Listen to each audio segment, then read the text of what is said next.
Shooting ஸ்பாட்ல டைரக்டருக்கும் ஆக்டருக்கும் நடந்த ஒரு சண்டையை டைரக்டர் சொல்ல வேணாம்னு சொல்லியும் ஸ்டேஜ்லயே தைரியமா சொன்ன ஒரு 3 ஆக்டர் தான் நம்ம வீடியோல பார்க்க போறோம். இந்த லிஸ்ட்ல டாப் 3ல பார்க்க போறது கேப்டன் மில்லர் படத்தோட ஆடியோ லான்ச்ல அந்த படத்தோட டைரக்டர் அருள் மாதீஸ்வரன் தனுஷ் கிட்ட பண்ண ஒரு சில சம்பவத்தெல்லாம் தனுஷ் ஸ்டேஜ்லயே சொல்லி பயங்கரமா ஒரு சம்பவம் பண்ணி விட்டுருப்பாரு. சொல்லுங்க அருண், லைன் எந்த மாதிரி இருக்கும்? அருண் உடனே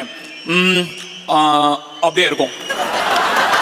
இந்த லிஸ்ட்ல டாப் 2ல பார்க்க போறது கூலி படத்தோட ஷூட்டிங் ஸ்பாட்ல லோகேஷ் கனகராஜ் என்னெல்லாம் சொன்னாரோ அதை வேட்டையன் படத்தோட ஆடியோ லான்ச்ல சூப்பர் ஸ்டார் ஒரு டைலாக் மிஸ் பண்ணாம எல்லாத்தையும் சொல்லியிருப்பாரு. லோகேஷ் கனகராஜ் பண்ணி இந்த மாதிரி 2 months கொஞ்சம் டைம் கொடுத்த தள்ளணும் சார், ப்ளீஸ் எடுத்துக்கோங்க சார் அப்படியே சொல்றாரு. ஏன்னா அப்போ இன்னும் கதையை கரெக்டாக பண்ணல அவரு. நம்பர் 1ல பார்க்க போறது மாஸ்டர் படத்தோட ஷூட்டிங் டைம்ல நடந்தது எல்லாத்தையும் லோகேஷ் கனகராஜ் சொல்ல வேணாம்னு சொல்லியும் தளபதி விஜய் இந்த படத்தோட ஆடியோ லான்ச்ல சொல்லியிருப்பாரு ஃபுல்லா. ஆர்கைலி சீன் பேப்பரில் எப்படின்னா வருவார், சார் வரீங்க, அங்கே வந்து ஃப்ரெண்ட்ஸுங்கெல்லாம் இருப்பாங்க, அந்த ஃப்ரெண்டு அப்படி ஒன்று சொல்லுவார், அதுக்கு நீங்கள் இந்த மாதிரி ஒன்று சொல்லுங்கள்.